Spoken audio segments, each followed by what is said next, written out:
welcome to the latest webinar in our Engineerica Education Keynote series. We're very pleased to be bringing you this complimentary presentation. For those of you who are new to us, Engineerica specializes in academic center management systems for higher education, and you might be familiar with our software applications, which include AccuTrack, Academia, and AccuCampus. And of course, I want to give a special welcome to any Engineerica clients who are joining us today. And for those of you who are not yet clients, I do want to make sure you know we are offering a complimentary fall trial of our most popular student and academic center management system, Academia. This gives you the opportunity to use Academia for an entire semester risk-free to see if it helps make management of your center and data collection easier. Academia boasts features such as real-time tracking of your center's resources, easy appointment making, survey, session notes, robust reports, and more. So if you're interested, you can send me an email at rachelc@engineerica.com, and I will go ahead and put that in the chat as an announcement. So if anybody is interested, you can just send me an email. Just hold on to that and send me an email afterwards. So we started this keynote series for our clients and our contacts who want to learn more about best practices and trends in higher education. Each month we feature a distinguished speaker to talk about hot topics in the academic support field. Our next keynote is actually going to be on August 2nd. Our presenters, we're going to have two presenters, and that's going to be Doctors Laura Pipe and Jennifer Stevens, and they are going to be presenting on decolonizing the student learning experience, which is going to be based on a book that they just released as the editors. I'm going to paste the registration link in the chat as well if you're interested in signing up for that. So a quick introduction to myself. I'm Rachel Cook. I'm a client success manager with Engineerica. I was previously a learning center manager for 6 years. So like you all, I am very passionate about higher education and student success. I also have with me Justin Virasamy, one of our technical support specialists. He's here as my backup and also to help with any technical issues that come up on our end, the speaker's end, or yours. So with all that said, I am pleased to introduce you to this month's speaker, Dr. P. Brendan Johnson. Dr. Johnson is a Senior Associate Dean for Student Success and Transformative Experiences in the Office of Undergraduate Studies at the University of Utah, or the U of U. In this role, he provides strategic leadership of student success, engagement, and completion programs for undergraduate studies and other university-wide initiatives. Units within Dr. Johnson's portfolio include the University Learning Center, a first-year academic learning community, student success coaching, the Center for First Generation Success, including TRIO student support services and the Upward Bound program, first-year programs, and emerging rural student success initiatives. Prior to the U of U, he served as an associate dean in the Office of Undergraduate Education at the University of Texas at Dallas, where he provided leadership for several student-facing departments. He also served as director of the Center for Academic Achievement at Florida Gulf Coast University, and earlier worked directly with diverse student populations with TRIO Special Support Services at the University of North Carolina at Greensboro, and as the co-founder of an African-American male retention-focused living learning community at North Carolina A&T State University. He is a published author who has served as section editor for the Handbook of Research on Black Males. Dr. Johnson's research and professional activities have produced several presentations at national and regional conferences, webinars, and symposia concerning student retention, first-year experience, academic coaching, and advising. Needless to say, with a resume like that, we are so excited to be hosting Dr. Johnson, and I will now hand things over to him.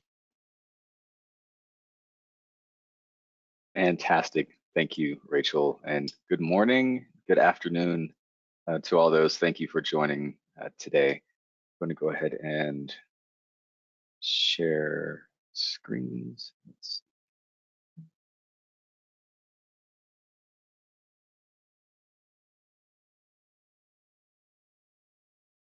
So as I figure this wonderful technology out, I'm really appreciative of you all spending some time with me this morning or afternoon to talk about change management. It's always a very interesting topic and can, in some instances, bring up a lot of emotions, a lot of potential conflict. It just depends on how things are going with the organization, but hopefully I can bring some tools to bear that you can use and take away, either if you are involved directly in the change management process if you are on the receiving end of the change management process, hopefully some of these tips you can take to those who are running the change management or who are coming up with the ideas to make or implement any type of change, and just maybe subtly or not so subtly suggest that some things might need to change. Rachel, just want to confirm that my presentation is showing. Yes. Outstanding. All right, well, let's jump into it. So this presentation is going to be focusing on, from the perspective of change management through changing a student success coaching program at the University of Utah. And that's the framework for the content of the presentation, but the model for change management that I'll be discussing is applicable across many different disciplines, situations, and types. So I wanted to frame the content and the process, and also that this was it's still an ongoing process. It started way back in 2021, and then as I was onboarded later in 2022, and then continuing conversations. So it's not an overnight process. We definitely had some ups and downs, but as we brought on our partner company to really give us a strategic framework, it really helped out in the process. And hopefully that is one of the big takeaways. So let's just jump right in. So of course, we'll talk a little bit about me and a brief introduction, but also we'll talk about the University of Utah and Sidetrack as an organization, because that was our partner organization that helped us to reframe and reshape our coaching program. We'll discuss the states of change management, and then the framework, which I mentioned earlier, and then kind of the outcomes of change. Like, what's the big takeaway? Why is change important? With an emphasis on student success, because sometimes upheaval and switching from different models or perspectives, often, why are we doing this? And so I hope that we can leave today with answers to the why, how to develop a why more effectively, and see that change can be beneficial for people. All right, so a little bit about me. I've heard the various places which I've worked. So shout out to folks who are joining us. If you are from North Carolina, Georgia, Florida, Texas, and maybe Utah, potentially. I've had the pleasure of working or getting some education in each of those states. I am a North Carolina resident. Those are, I received my doctorate in education studies, higher ed, from University of North Carolina, Greensboro. I'm an HBCU alum, and also I love The Legend of Zelda. That's like my happy place. That's where I can de-stress and kind of re-energize after a few hard days or hard weeks at the office. I dig bow ties, if you can't tell. So any other bow tie lovers out there, hello, and I'm also open to tips and recommendations for new bow ties as well. And I dig socks. I have on some really interesting socks today, but I guess you can guess what those are. So I like to keep it fun and playful with my team, and those are the things that just kind of help me relax. And I'm also really curious now, and this would be a good time for the poll, to see who's joining us from, who's in the room, who's in the virtual room. And so if the poll could get displayed, I'm curious as to who's joining us in terms of where you're joining from in terms of your academic level. Are you administrator? Are you frontline personal staff? And so that would be great to see where folks are joining us. So feel free, the poll is open, and let us know who's in the room and who's joining us, because that will also give me some insight into if I need to tailor the presentation to more high level, more nuanced, or just keep it across the board. Okay, I launched the poll. We have about at over 60% voting. It's climbing up pretty fast. 70%. Yeah. Let's give it. Thank you. Mhm.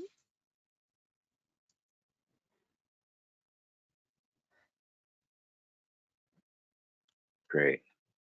Okay. So I see somebody has also mentioned in the questions box that they are a coordinator of an academic assistance center, and we have 76%, 77% voting. Do you want to give it a couple more seconds? No, I think this is actually a good. This is very helpful, mostly director and program manager, coordinator level. So directly Okay. engaged with the work. So thank you. I You're appreciate your welcome. participation. And I'll just display those responses. Oh, and thank you to everybody, of course, for responding. I'll just display these responses really quickly. It does look like almost 50% of everyone in here is a program manager or coordinator with a director level, the second most popular response. Fantastic. All Awesome. right, and Appreciate I it. will go ahead and hand things back to you. Thank you. All right. So a little bit about the University of Utah. Yes, our campus does look like that. We are nestled in the Wasatch Mountains, and it's a beautiful place. We're an R1 four-year doctoral granting institution. We are inching ever so closer to an enrollment of 35,000 students, and you can see our retention and graduation rates. We are on an aggressive campaign to increase our enrollment to 40,000 and to get those retention rates up above 90% within the next 5 years. And so there's a lot of change management that is happening on campus.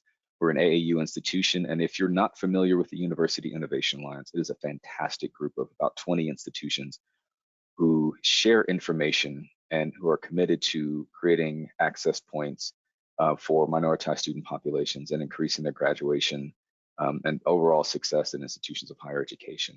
Members are like Georgia State, University of Utah. Our institution is one of the more recent uh, members of the Alliance. And it's a fantastic place to be because we share our failures most often, and we get to learn from those and talk about them as a group so that we can make better programs and support our students better. And I think it's just a fantastic opportunity. So if you can read up on the Innovation Alliance, it's great. And they have a lot of publications and newsletters that you can join and receive information about.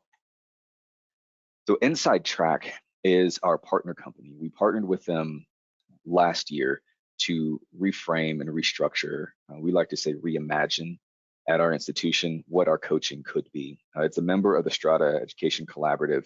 And if you want to take a look at the impact report, it's 20 years of successful coaching data and the variations in how they coach, whether it's direct coaching, retention coaching, or re-enrollment coaching for students who have left the institution you haven't heard from in a while.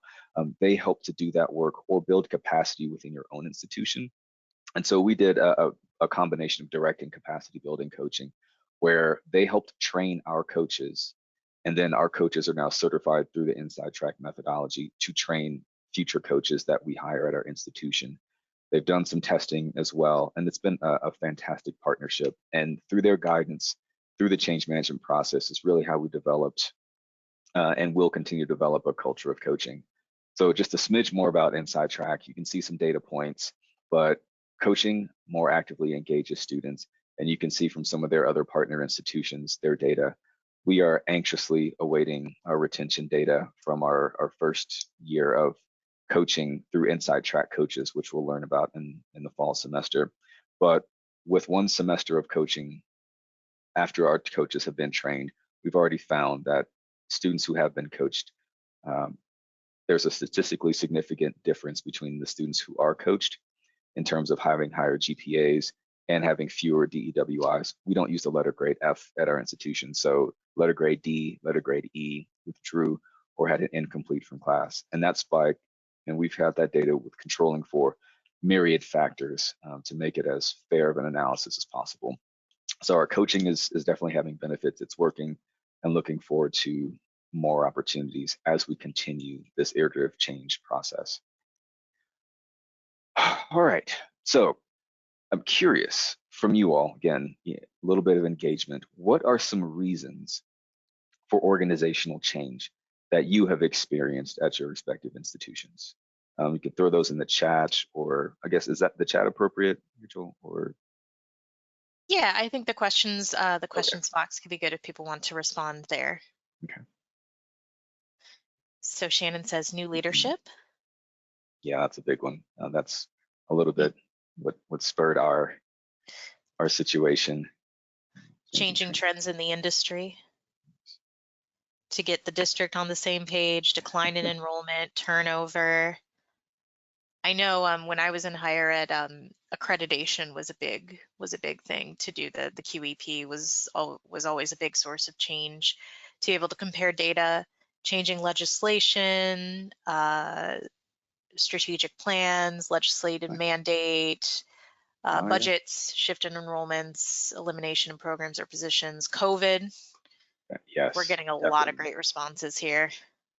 That's amazing. And all of these are sounding, very externally motivated. Like some of these might be in response to, so either externally motivated or reactive, which definitely prompts. Again, thank you for sharing those situations.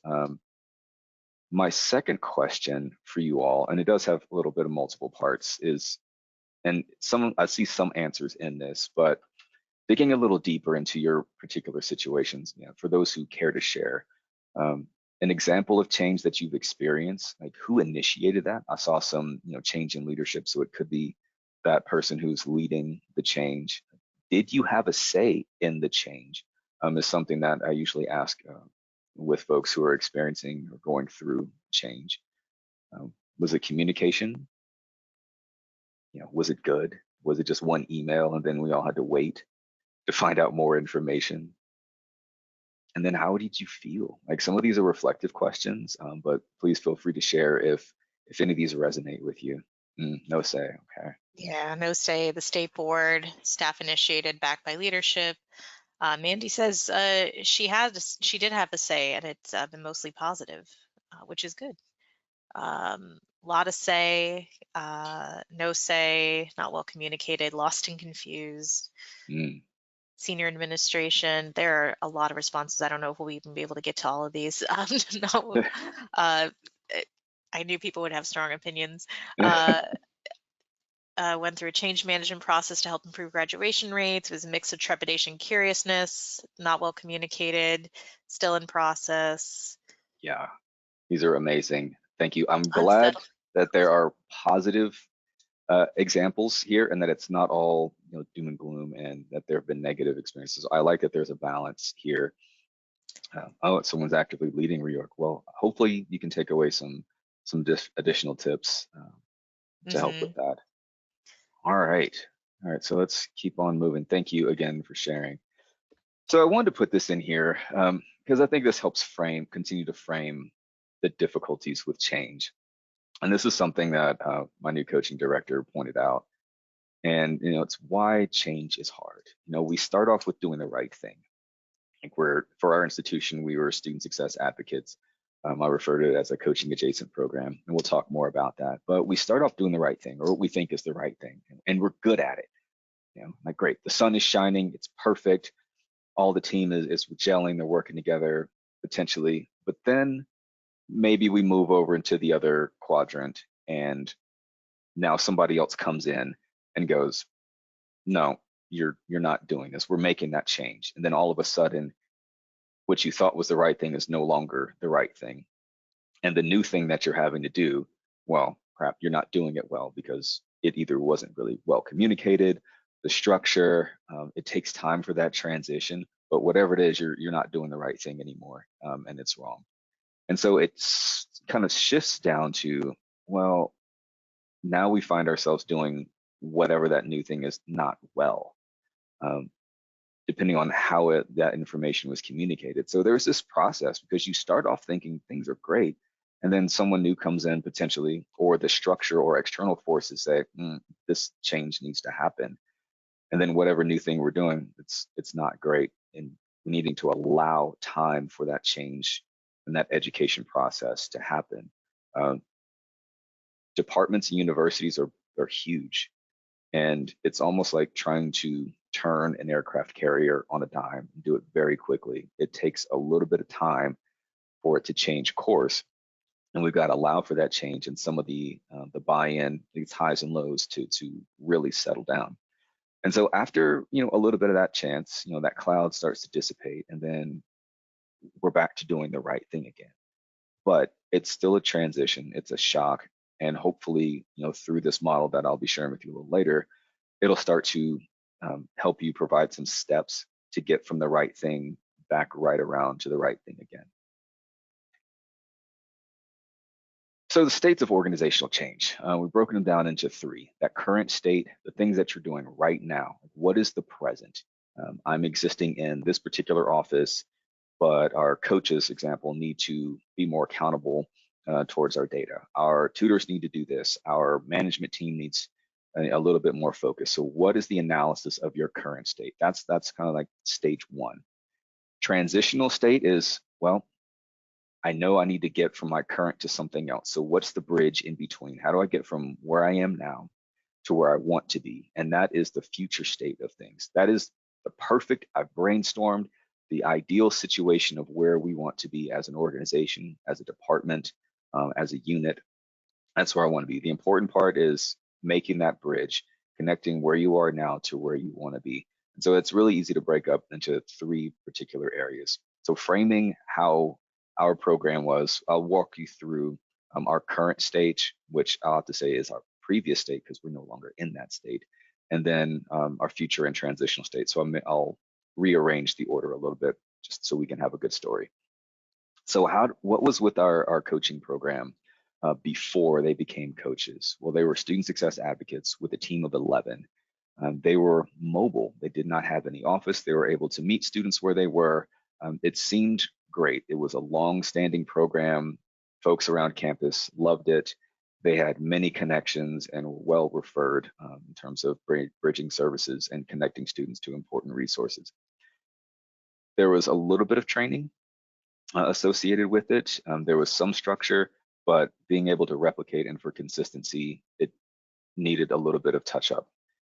There was a strong emphasis on advocacy. So being there with the student, guiding them through a lot more high touch and less of helping them to become independent learners, independent students, and using agency to help to find situations, and then instead of coaching them to build their own resilience.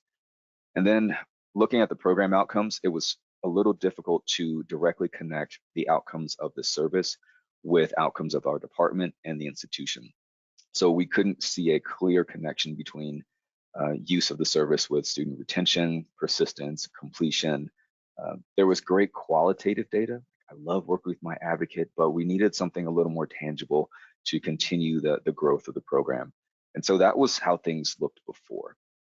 What we wanted, and for context, this was spurred by a new senior associate vice president for academic affairs who came in. He also is the dean of undergraduate studies and kind of did a survey of all of our programs. And this was definitely a external, we need to make some changes. He was a fan of the inside track model of coaching, and we both have coaching backgrounds. And so when he presented the idea, I was all for it. What he decided, and ultimately what we came up with, is what we wanted the future to look like for this program. We wanted a coaching model. We wanted to not give the student the answers. We wanted to help them and co-create those plans and encourage them to seek out resources, point them in the direction, prepare them for those meetings, build the agency, and help them to find solutions with some guidance, but not providing the answers, so to speak. So we wanted that coaching model.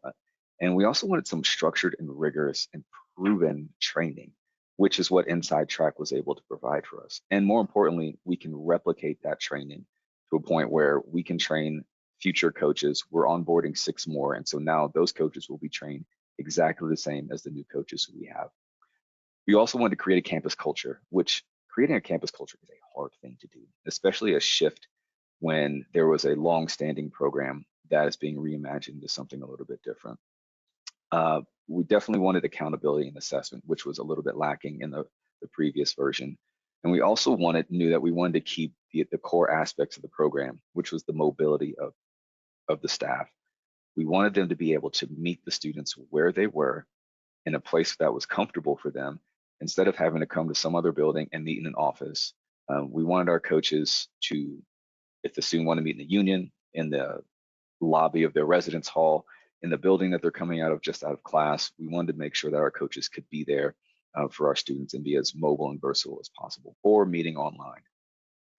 So that was our current or past situation. This is what we wanted, but how did we get there? And that's hopefully this is where we're going to spend the balance of our time. So we got there through the ADKAR model, which is an acronym lacking. Yeah, it's not a word. When I first heard it, I'm like, what is ADKAR? What does that mean? But it is a process. It's a 5-step model, or as ProSci ADKAR model calls it, 5 building blocks for successful change management. I'm going to walk you through each of these progressive building blocks, and also talk about 2 or 3 fundamental questions that are associated with each of these building blocks that I think, ask these questions to yourself. If you're especially on the receiving end, or I think I remember 1 or 2 folks saying that they are in the middle of actively engaging in change management, these are some questions that will help you through the process, in addition to building on awareness, desire, knowledge, ability, and reinforcement for the ADKAR model. So let's start with awareness. Awareness is the need for change. Do the people who the change is going to impact, do they understand why it's happening? Is it the email? Is it the launch of a new strategic plan from the president? Is it a newsletter article that goes out to the campus community informing them that something big is happening? What is the context? That is the biggest piece. Helping folks to understand why the change is happening really sets the tone and momentum for future discussions. Within ADKAR, there the important questions to ask: what is the nature of the change? Is it a staffing shortage? Is it in response to external forces? The board, your state board, says we need to changing focus. Is it the president who is saying we need to shift our model? Is it in response to COVID? Like what is the reason that change is happening? Articulate that and make sure that it's going out in a way that people can understand it, who are high level and the folks who are doing the work every day, so that it makes sense to them. Then the other question is, of course, why is the change happening? Is that in response to external factors or internal factors as well? And I think one of the most interesting questions that is associated with the awareness area is, what is the risk of not changing? What will happen if the department, the institution, the individual does not change? Is it catastrophic?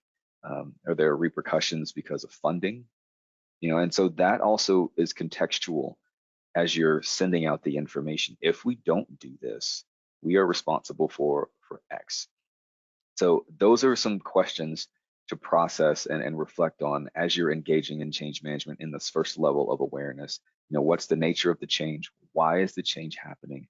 And what is the risk of not changing? And so, share these with your employees. If you're doing the communication and you're building that email or those town hall sessions, these are really good questions to think about and prepare before you go out and start communicating those messages. So after awareness, and awareness is an ongoing process because there's always going to be continuing communication, but the next step or building block within ADKAR is the desire step. So participating and supporting the change. The people now who you're communicating, there's a switch. Like, I've decided to do this thing. I've decided to make the change. So is there motivation for those people to make that change? If so, what is it? Is there monetary incentive? Is there a title change, promotion? Do they get a new office with a window? Are there new resources associated with the change? How do you build the desire for your team to want to change? How do you drive that motivation? And then are there other organizational drivers that support the change? If we change, does the institution as a whole raise its national profile? And does that mean that we have access to additional funding to support new projects? So how do you, as a team leader or someone even on the receiving end of change, like, that's a good question to ask the person who's talking about change. What is the benefit? How will this benefit our department, our institution, the students, to help build that desire? Another word for the desire is, in this instance, is buy-in. So the next level of this is the knowledge. Do we know how to actually change? Is there competencies? Do we have a booklet, handout? Like, what is it? Are we asking someone to do something that inherently they don't know how to do because the structure isn't there to support them or to support the transition? And these are really some important questions that I've had to reflect upon during my change process with our coaches. Do they have the knowledge and skills required to make that change?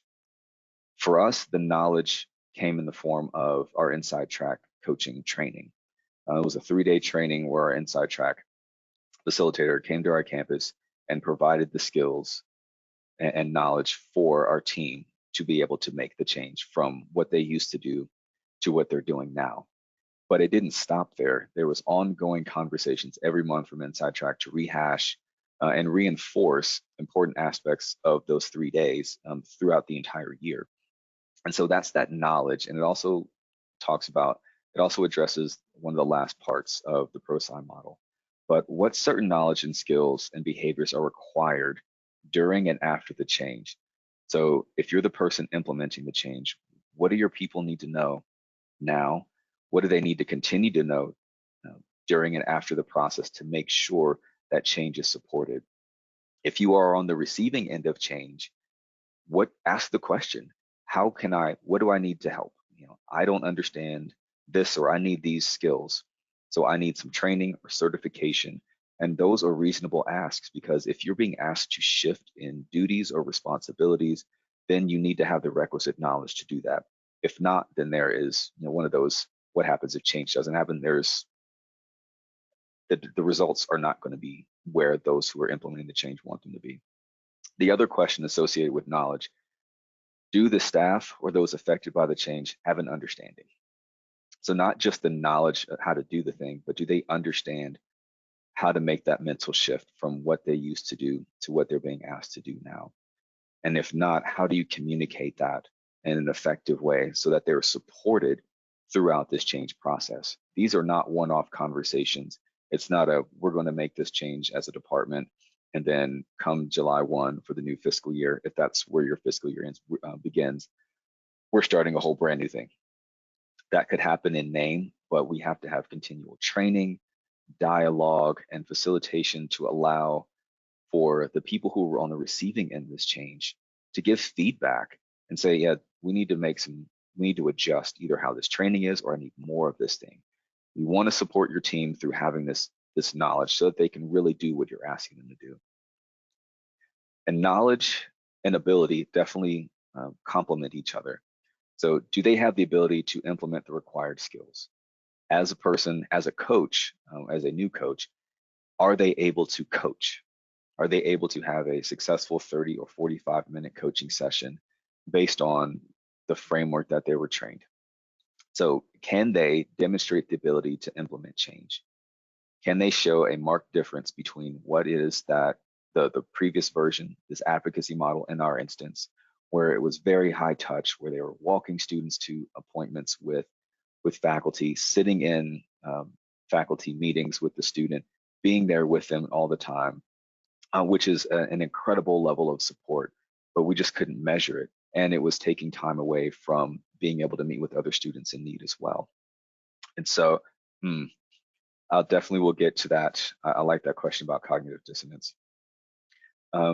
And I'll definitely get to that in a second. And so as we're looking at implementing change, so what do they need to do? How can we show that there is this difference between their ability? And also for us, it was empowering them to tell us what they didn't know and making it a really safe space for them to say, this is hard. I really enjoyed and felt very comfortable. Some of these advocates, newly coaches, had been in their role for 5 or 6 years. And it's hard to make that shift to something new. And that's why this is an ongoing process for us. And so as we're talking about ability, we're also asking them, what are the barriers that inhibit the change? For them, it was a different way of thinking. It took several months for them to conceptualize this difference. And so I would encourage folks that if you have the ability to give time to allow for this new thing, whatever it is that you're doing, to soak in, the buy-in will happen once they start to see the small and incremental benefits. I have a supervisor, our dean is very aggressive in timetable, and I'm right along with him. I'd like to get things done. We've got the idea, we've got to implement, we've got to do it really quickly and jump on it before we get too far into the semester. Along with that eagerness, we sometimes forget that it just takes time to accept a new thing. And in a meeting yesterday, I gave the age-old higher education example of, we're building the plane while we're flying it. Sometimes that's great because we got to get stuff done. But when there are people involved and changing how they do fundamentally what they do day in and day out, it's really okay to slow down a little bit and give them space to say, this is hard. I want to do this, or even if I don't want to do this, but I need time to digest it just a little bit. And so that encouragement will help them with the ability part.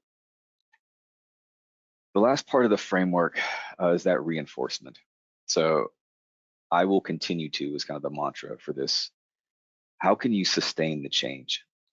Once you've gone through this process, however long it takes for some people, ours, again, we started in 2021 with the idea of changing our advocates to coaches. I came on board March of 2022 and was handed off the project.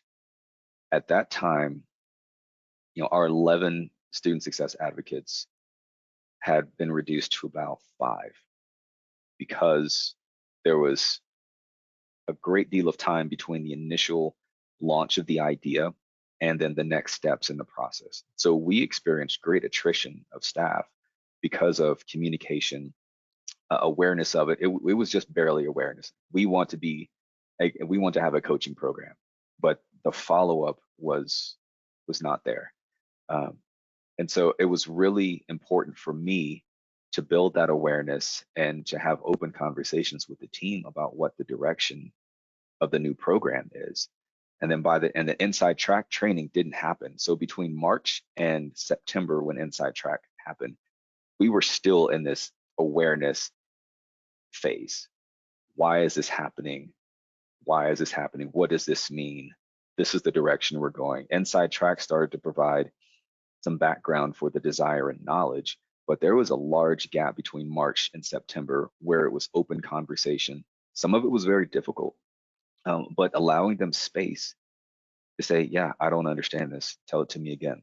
And so, some of these things you just can't rush. To the reinforcement aspect, how are we building in mechanisms that make sure that there is not a return to previous methods? So what do we do to keep change in place?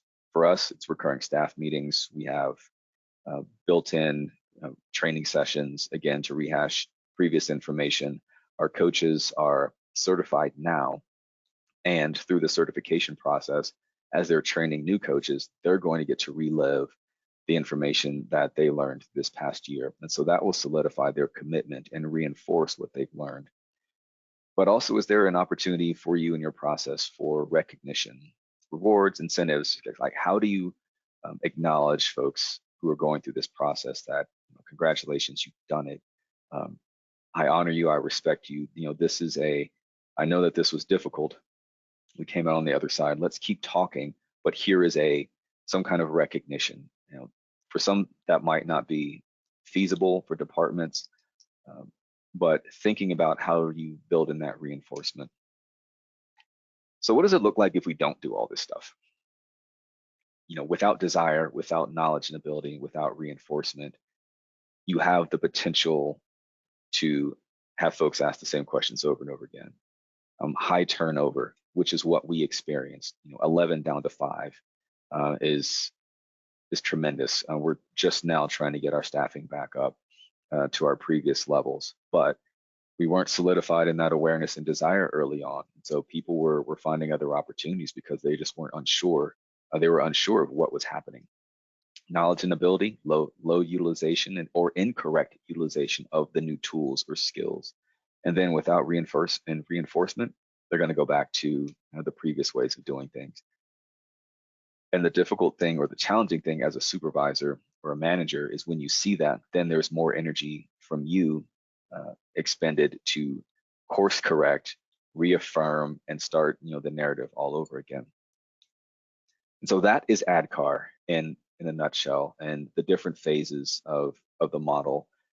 There is a handout that is available to you all that has the ADKAR 5 steps, as well as the slide that you're looking at, which is life without ADKAR, what could happen if this change management process isn't implemented. So that is available to you as a reference with some information about ProSci Change Management Organization, where this model comes from, and Inside Track as well, and my contact information if you have some additional info. Just checking time. Okay. So how did we move from where we were to the future state of coaching where we are now? We definitely had to establish the why and that awareness part, which early on, before my onboarding, was attempted, but we fell short. In all honesty, I had to create new positions. We sunsetted the student success advocate position and created a brand new student success coach position. I also had to create a coaching director position, someone who could lead our team. And so that was several hires in a few months. After folks are on board, of course, we've got to train. So that's that knowledge aspect of the ADKAR model, giving them the tools for knowledge and ability to be able to execute and carry out the change that we're looking for. We also need to figure out what we're trying to assess, aligning coaching with the key performance indicators that are outlined in the Office of Undergraduate Studies, goals and missions, as well as the mission of the institution. How do we crosswalk those together so that we are showing our direct connection and contribution to university-wide priorities? The most important part, at least for me, about this bridge is keep talking. This can't be a one and done thing.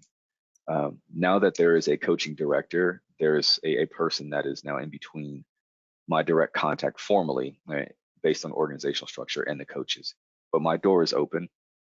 I keep time on my calendar, in case the coaches need to drop by and just, maintain that relationship. Because for about 6 months, it was direct meetings with them.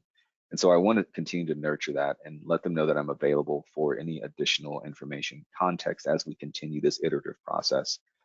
That I'm not just passing you off to the director and it's off to the races, but I'm still here as we shape this new coaching program together. I do want to drop in something that I've been reading about, and it's been really interesting, that you could use to help with this building bridge process or the transitional state. And if you're familiar with design thinking, I think this could be a useful tool to help you bridge the current and future state models. So design thinking, I've got a citation in the book that I'm currently reading, Solving Problems with Design Thinking. It's really interesting. It's definitely, it's more business centered in their case studies, but it's 10 case studies from businesses and how they use design thinking to shift. And so there's probably some who are cringing like, oh, business, higher education. I know, I totally get it. But pulling the companies aside, the structure and how they engage in this very creative process was fascinating. And to be able to use that in building change, building new programs, retooling things is a very fascinating way to approach it. So you see the model, which is the D4G, or design for growth phases of design thinking. And it's 4 basic questions represented by 4 stages of the design thinking. So the what is the first stage, and that's exploring current reality. And that's similar to our current state when we're talking about change management. It's kind of a stop, look, and listen. What's happening now? What are we doing? Gather all the data you have on what your programs or your department has done up to that point. Then you move on to the what if phase. And that's, you envision multiple options. What if we did this? What if like this, just putting sticky notes all over the wall, brainstorm, just let it all hang out in terms of like no barriers, forget the box. Like don't even think outside of it. There is no box. This is the point where the what if stage, you just throw stuff out there and not even see what sticks, but get so creative and maybe even ridiculous, but that's part of it. Throw stuff out there and just get it out of your head, put it on sticky notes and just read them and see what's interesting. So what if, creating a new future using what? What could we do with that? Then we go down to this what wows phase. Well, now you're making choices, what to focus on. You've got these big, bright, bold ideas, but where do we need to start, or where do we need to redirect our attention? Is it first year retention? Is it first generation students? Do we really need to focus on completion? Is it, graduating students with jobs? Do we need to reduce student debt? What are the actual priorities? And so making choices about where to focus first. Is that what wows? What grabs the attention? And then what works? Getting a little smaller. Now you're getting into the real world applications. What can we actually do? And you test that through very small experiments. Maybe you do a pilot program of this one thing, see how it works for a semester or a year. If it works, great, scale it up.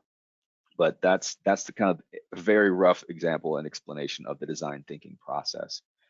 One thing that you'll notice is that the bands kind of wavy. They start at one level, then they expand, and they start to contract a bit. And they call this the widening and narrowing of the bands. It's a divergent and convergence of thinking. So in the earlier phases, like the what is, you start to develop some progressive ideas.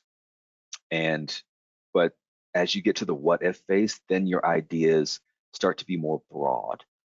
And the book refers to it as escaping the trap of our mental models. So a really fascinating way to put it. But after you've just thrown everything out there, then we narrow it down just a little bit in that what wows, and then we start to refine what actually it is that you're going to do. And so this is a very great visual example of what think or brainstorming about a process is. You start with your current, go big, think about no holds barred, no boundaries. What could we do? Then reduce to what works, where do we want to focus, and then what can we actually do? Let's test it. And so this is something that I'm going to start using as I plan and build and maybe even retool more programs, is to bring this design thinking approach. I would recommend this book and this process, and to learn more about design thinking, because it's really beneficial in many aspects, and I hope to learn more about it. So talking briefly, I wanted to share this because sometimes we're not really sure about the outcomes and was the change worth it. These are statements from students who've interacted with our coaches this past year. And I wanted to put this up here because to me, this makes all of well, not all of it, but some of the challenges of change worth it. I know now that the training that our coaches have received, the way that they're connecting with students, the students are telling us again that thank you. I appreciate the fact that you care. Thank you for inspiring me. There's a lot of thanks and gratitude from the students who are working with our coaches. So for me, this is why change is worth it. If done the right way through this process and we keep talking, we can have a very significant impact on student success with well-communicated, well-structured change that engages the people, lets them know why the change is happening, and walks with them through the process as much as we can. Rachel, how are we doing on time? We are at 1:52. Okay. So if we have a brief second, I would love to engage you all in a small activity about building some why statements. And we can do this, and then while you're working on why statements, I'll be able to answer some questions. So I mentioned awareness and the why in the beginning parts of the ADKAR model. And here are just some elements of the why statement and why it's important for me. It prevents the future or vision state. It tells you why the current state, what you're doing now, cannot achieve the vision. Uses some data and outlines the implementation timeline if you have one. So these are the kind of the key elements of why statements and what I've used to help frame my why statements and my communication to the coaches, former advocates, and anyone else when we're going through transformation. So our why statement, here's an example. The advocate program is being reimagined to student success coaching. I talk about the reasons why we're doing that: data accountability, structured training, reduced confusion and scope between other offices, because there was in some instances, our advocates were being financial aid counselors. They were being housing and residence life people. They were being social workers. They were doing all of the things, which is, speaks to the different needs of our students.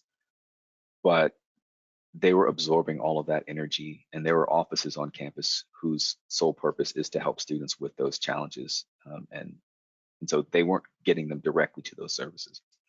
The last part talks about what the new coaching positions, when they will be started, anticipating the framework for that, training. And so we've outlined this whole process in my communication to them so they have the information.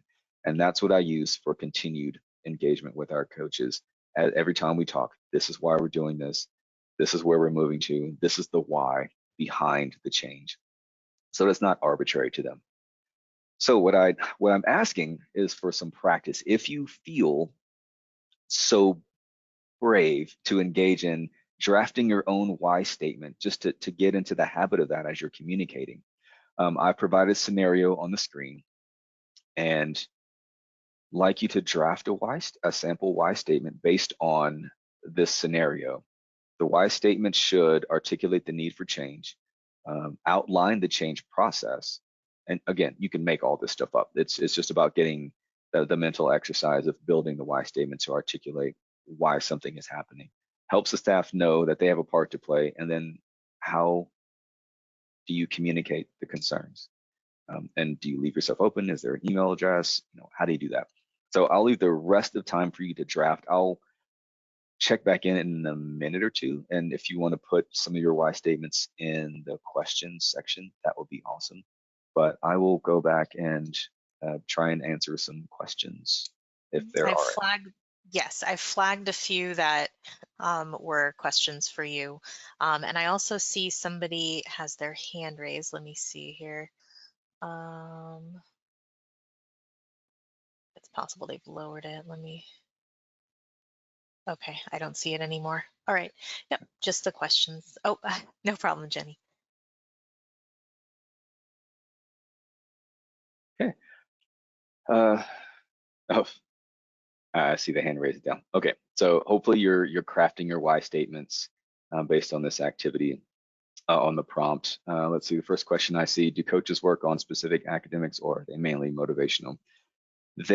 So the academic piece is handled by the folks in our learning center. They do specific learning consultations that are focused on time management, study skills, things of that nature. Our coaches they have the ability to talk in general about academics and how to prepare. Our main role as coaches is wayfinding and organization and goal setting. So they will help the student identify where the resource is and prepare them to attend or use said resource, or even identify that their resource exists. They will help them to listen. So they will do an assessment phase. So they'll let the student talk for about 10 or 15 minutes. How's your life? What's going on? What are some important things going on with you this week? And in that process, they're listening. They're picking out certain aspects of the student conversation, and they'll put them on their mental shelf. And then after their assessment piece, they will say, so student, I'm hearing that you are a little bit stressed, you have some anxiety here, and there might be a third piece. Which one of those options do you want to talk about? And they'll help them with a little bit of that motivation, but the key point is that the student is going to leave with some type of action plan on what they need to do to fix, address, or enhance the reason why they came to a coaching meeting, and then report back with a follow-up appointment, hopefully. Hope that answered your question. And I think that was from Alicia. Yep. And then we have a few more. Do you want me to read them in the order they came up so we get to them all, because I see some more coming in. Oh, I love questions. Let's see the ones. There was one about cognitive dissonance that I wanted to get to. Yeah, I see it right here. Ed asks, what role do you think cognitive dissonance plays in the change process? Awesome. Also, thanks for the confirmation, Ed. It's good to know that these are some really beneficial tools. I think that it has a lot of play in this. When you're trying to shift perspective, role, and in some instances identity with people who've been doing a particular thing their way for quite a long time. And so when there is the impetus from the institution to increase success or to move a metric. And the department is saying, well, yeah, but we're doing that. Like, we're having an impact on student success. I definitely see where they're, because we ran into it with our advocates. I mean, I have a stack of annual reports behind me that were showing students were loving the service, but I couldn't connect that to anything. So they were having a hard time trying to figure out, why do we need to be coaches when we're kind of doing the same thing already? And that really was a very nuanced conversation, and the accountability piece and having to go very particular with the things that their program wasn't achieving. And then at the end of the day, this is, again, kind of an externally motivated shift. But that being said, we still have to own it, right? As the people who are talking or discussing about the change, we can't just say, yep, the president made me do it. Right? We have to buy into it in order to communicate with other folks, or it's never going to work, because the people you're talking or trying to sell this to are going to know that they're going to feel your disappointment. You're not 100% in. And so you've got to be committed as well. And so actually, even in saying that, I feel like we have to go through our own ADKAR process before we can communicate ADKAR or work ADKAR through with the people who are going to go through the change as well. So yeah, I think that's fantastic to bring about that aspect of cognitive dissonance. That's important to consider. Sample questions for each building block. Yes, I do have sample questions. I can find a way to send that one out to you all. I'll work with Rachel to see if I can get those out to people. Absolutely. And then it looks like Alicia had another question. Sometimes we have knowledge and ability, but need additional staff to affect and support the change. Thoughts on how to encourage supporting change with necessary staff? I wonder if there's would you be okay coming off of or unmuting Alicia to talk a little bit more about that?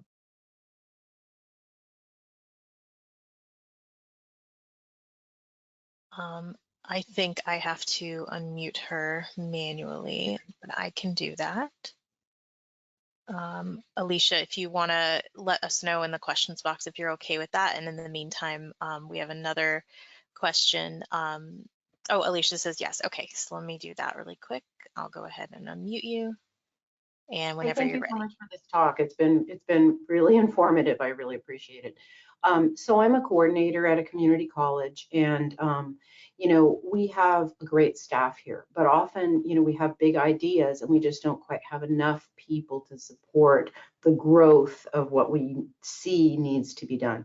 So at a higher level, you know, they're hiring people for various positions, but often we find we don't get the lower level positions that we need in order to support our work. So that's kind of what I was asking. How can you encourage that might happen?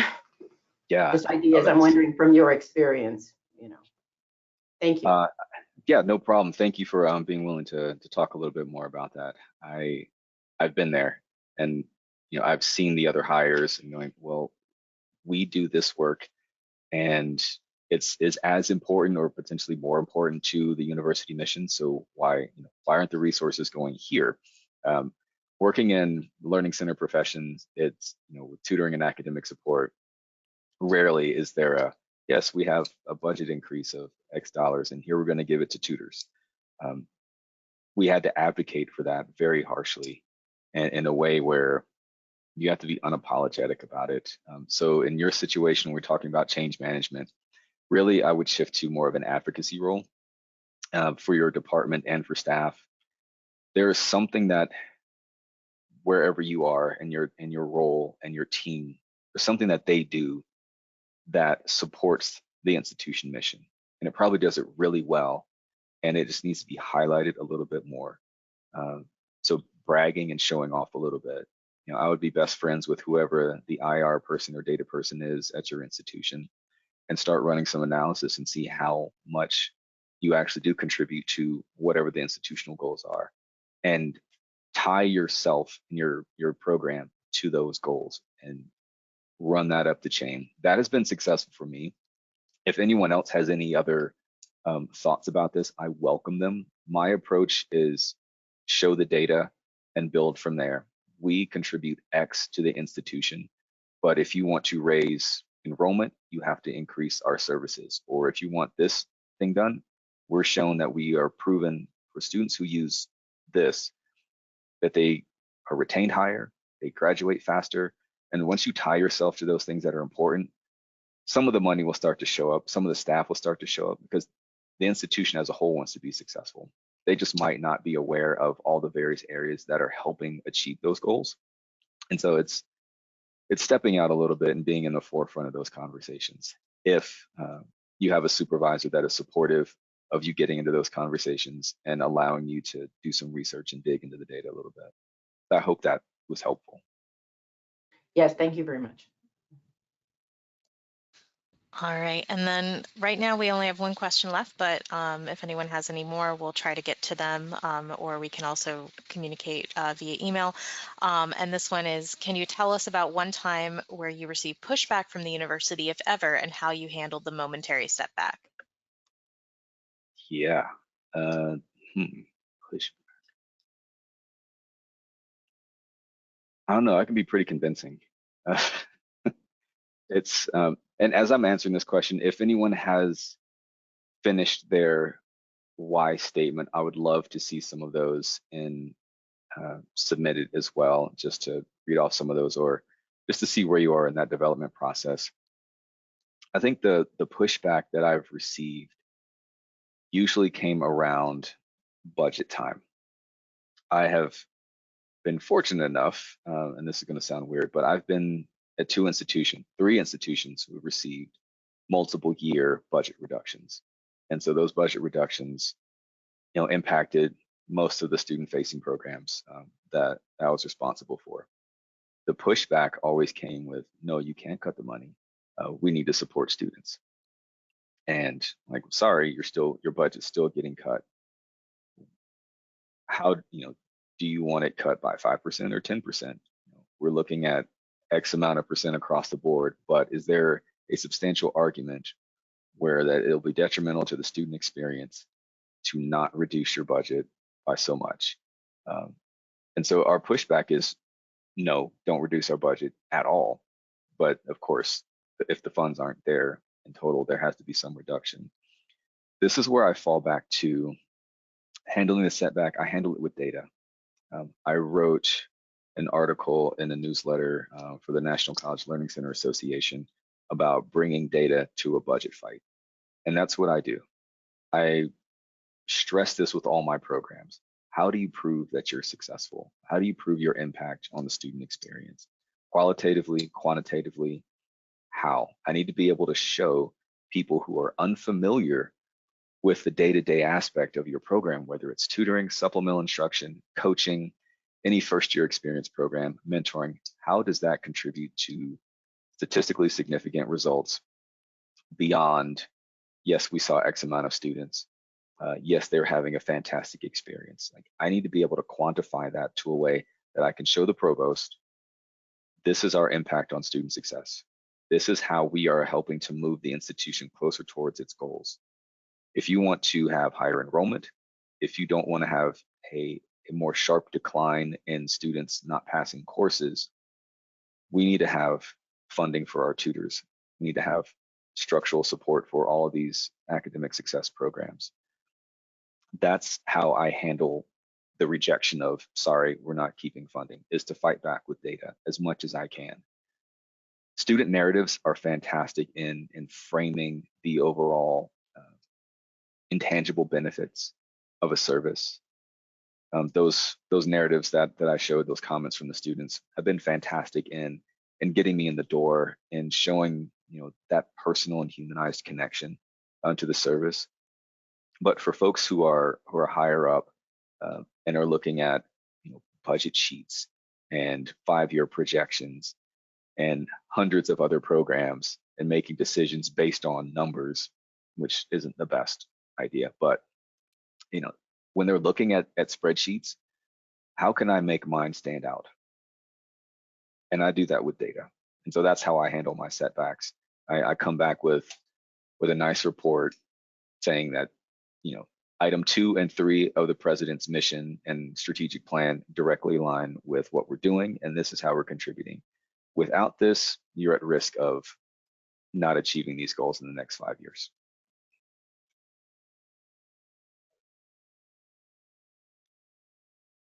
All right, and it looks like that was the last question we had. We did have a comment that I wanted to highlight, which is from Jana. Austin Community College began with Inside Track in 2017, and we have seen so much improvement in our retention and graduation numbers since then. We are so pleased with the way things have gone since they helped us. So a ringing endorsement for that program. Fantastic. That's amazing. And here's my contact information if anyone wants to reach out. And still looking for, hey, if you want to email me your why statements, I would love to read them also, if you're still working on it. But appreciate your time and thanks. Absolutely, and thank you for your time, Dr. Johnson. We are going to, like I said, we are going to email out the recording of this for anybody who is still here. If you could fill out that survey, it would take a couple seconds, and I know we and Dr. Johnson would both really appreciate the feedback. When we send out the recording, we will include any supplemental materials as well that Dr. Johnson would like to provide. But I hope that everybody has a great rest of your week, and thank you so much for joining us today. Bye, everyone.